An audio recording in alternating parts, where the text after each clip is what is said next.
The initial idea of this video was to make a vlog about my experience with Bernina Express train, arguably the most scenic train in the world, which runs between Chur in Switzerland and Tirano in Italy. Eventually, this trip also taught me an important lesson, and I would like to share it with you.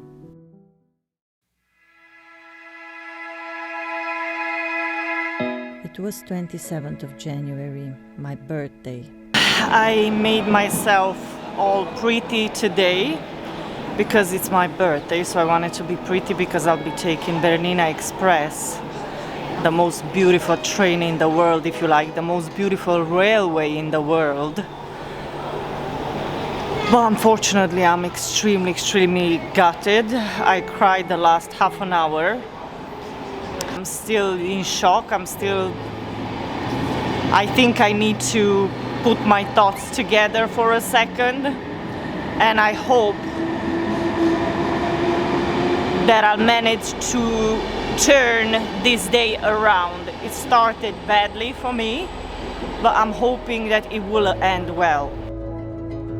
Just before booking everything, I wasn't even that sure that I wanted to go anymore, but I talked myself into it.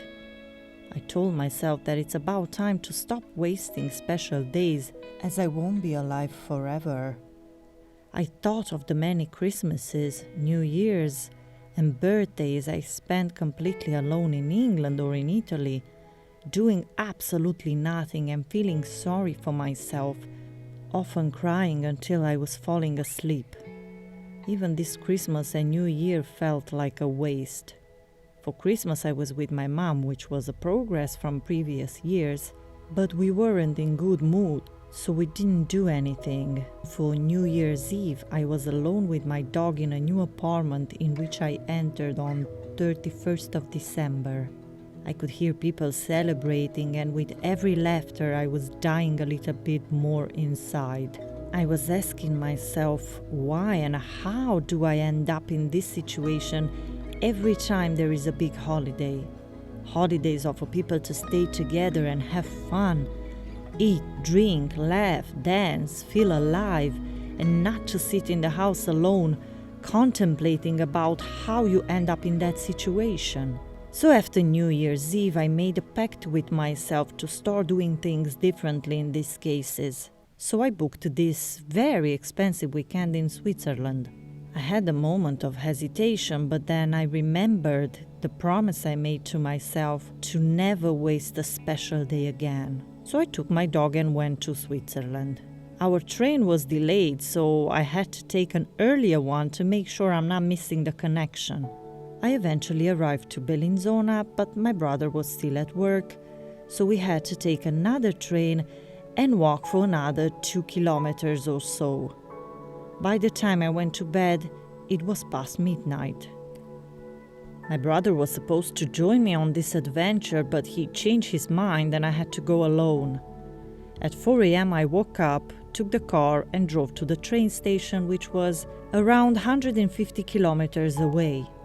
I hate driving, especially in Switzerland, so that was a bit of a nightmare for me. While I was driving, this is what happened. I think I can tell you now what happened this morning. I was driving my brother's car and then a fox jumped right in front of the car. It was too close to me and I had a car behind me, so I couldn't really slow the car down too much.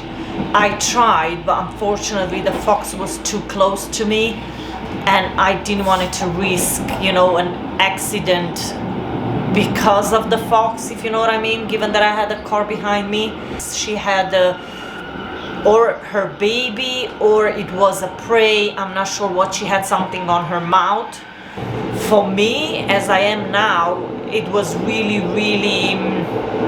disturbing. I think I will always remember her face, looking at me like, and then the impact. And I know some of you might think, well, you know what, that's something that happened to lots of us and, it's not your fault and so on. I totally agree, and I know. Yeah, for me that was very uncomfortable. After hitting that poor fox, the part of me who hesitated to go on that trip came out really angry. Why the hell did you have to go? You spent so much money. You got so tired being on the road the whole weekend. Your brother was busy, so you were still alone, and you also hit an innocent fox and probably her baby as well. I felt awful, I won't deny.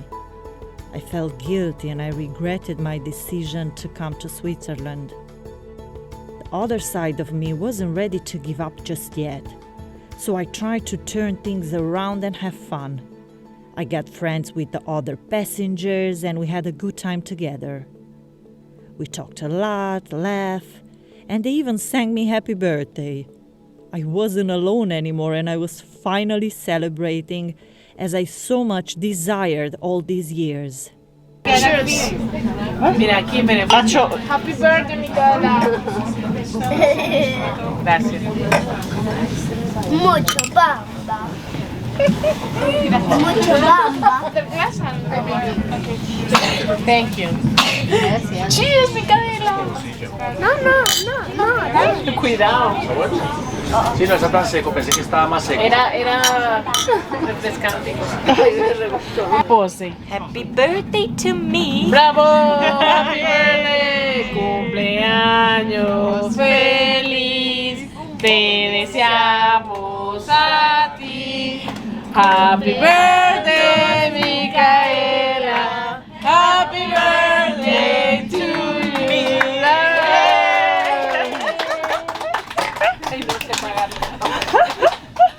Muchas gracias. Gracias mille. Gracias mille. But still, deep inside, it felt wrong and forced and even superficial. I just couldn't feel fully happy. I knew that I did all that not because I entirely felt a desire to go there, but because I stubbornly wanted to make up for all those lost years. This inner voice became even stronger the next day when my brother's cat bit me early in the morning while she was having a fight with my dog. While my blood was coloring my arm in red, I had a flash. Being alone at holidays doing nothing is not that bad after all. I would rather stay at home alone than spending a huge amount of money for a very rushed and tiring weekend in which I probably killed a fox and I got badly bitten by a cat. It was a great train ride, but was not worth the pain. I am not saying that if you want to make up for lost opportunities, you will have bad luck like me. What I'm trying to say is that we should do things only if we feel it from the heart and not for the wrong reasons. And it's also perfectly fine to do things differently during holidays. After all, while I am healthy, I can celebrate any time. And even the fact that I am healthy, it's a celebration on itself. Next holidays, I will take them as they come.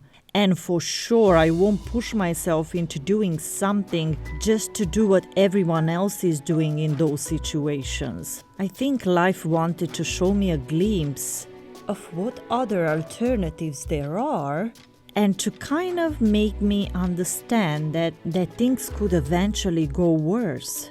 Best thing to do is to let things flow naturally and start to appreciate our lives just the way it is.